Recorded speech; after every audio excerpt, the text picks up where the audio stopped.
course it starts. Hey, Yank Future Thoughts here, coming at you with another video. So today's kind of a follow-up from our shipping disaster from yesterday and the day before. A lot of the plant material, I was looking on it straight out of the box. It was kind of dark and wasn't really getting a good view of the plant material. So now it's a chance to kind of look at what's there and talk about what I'm seeing. I have filed a claim with the broker that handles my plugs. I'm going to just kind of leave them anonymous for right now. It's really not their fault. It really does just kind of go against our shipper. But now we've had a chance for the plants to sit a little bit. They've all been watered. I've done the best triage that I can. And now it's just kind of that waiting game to see, you know, what's going to survive, what's not going to survive. You know, where do we go from here? Some of the trays I'm going to consider a complete loss. The plant material is so damaged.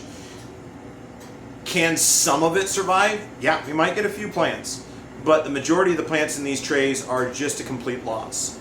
The other thing with plant material is we are really kind of set up on a schedule. So we want the plants to come in and be ready for market in a very specific period of time.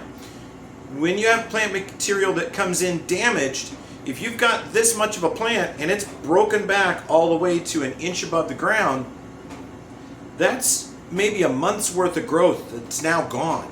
So that plant is not going to achieve the same size in its damaged state as it would have when it initially came in.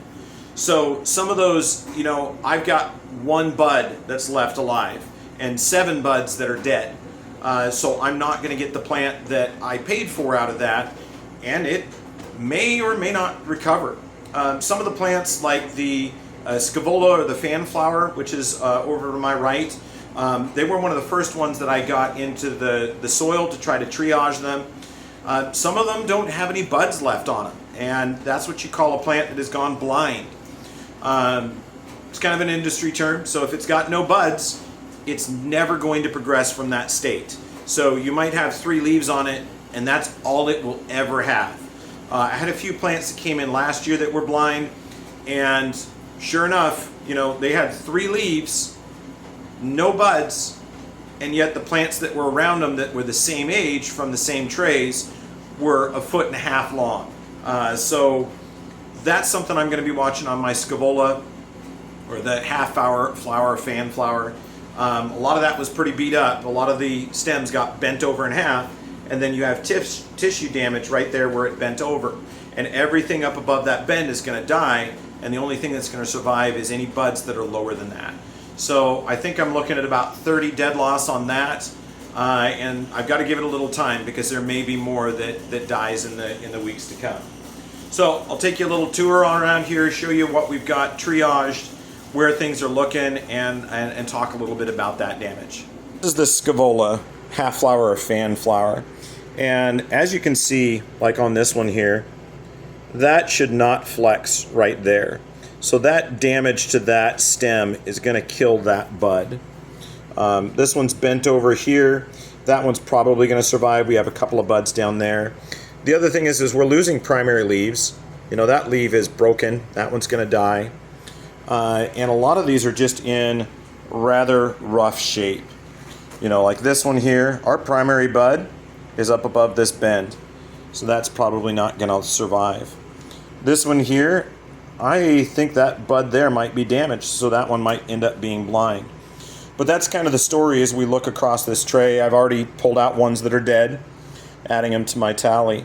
You know, look at some of these. Some of these are just barely like one bud and a couple of leaves. Well, this is one that got planted that shouldn't have. That one's dead. Nothing's going to survive off of that. That's completely dead. There are no buds. This is completely blind. And this is, you know, what was up here is now gone. So that's not going to do anything. And that's kind of what happened is these trays got turned over. These trays got turned over in shipping, and that plant material got damaged. So we're going to see how much we have left of our plants, but my best count right now is 31 have perished.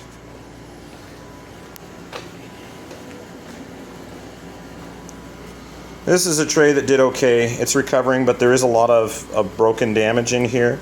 You know, that's gonna end up dying. This one's okay-ish, but it's still pretty bad.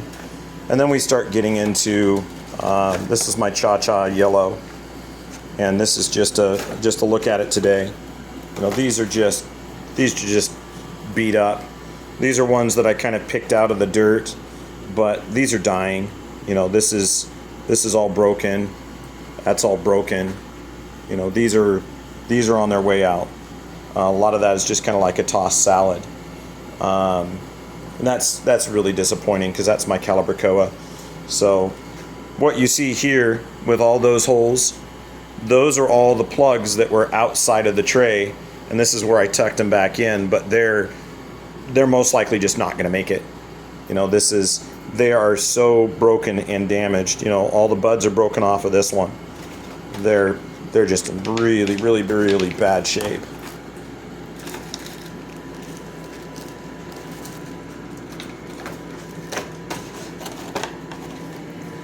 And then this is kind of the telling one. You know, this is my Serafina Pink Vein, probably my powerhouse petunia, and it just looks like a wilted spinach salad. You know, it's just been recently watered, but everywhere where those are bent, any of the leaves that are wilted, they're not going to recover. So these are just on their slow march of death out. So that was my Serafina Pink Vein. That one just literally looked like a tossed salad. So, and then, you know, the other hazard about all of this is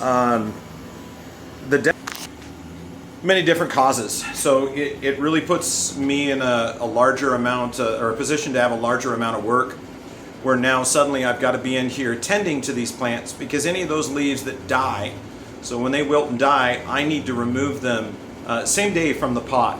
Otherwise we're going to get botrytis setting in, which is a fungus. Sorry, it's the heater that kicked on. So we're going to get botrytis that's going to set in, and it's a type of mold, and that's going to just start eating away at the good tissue left in the plants. So those have all got to be removed. So a lot of extra work. Good news is utilities for our new greenhouse. Our big greenhouse should be run by the end of the month. So we'll be able to shortly transition everything out there, and we'll have a bit more space. We're going to be kind of crammed here once everything starts getting stuck in the ground. Right now I'm just trying to see what's going to survive and what's not going to survive, so I can continue with my claim on those. But a hard way to start the year. So I have been getting some questions, you know, some comments of support by other ag teachers, other ag teachers and nurserymen out there. We all go through this eventually. It's just, this was my year, which really sucks.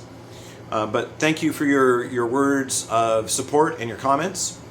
And you know, if you are local and you have a way you could assist us, that would be great, because it's going to be a tight year, losing that much plant material.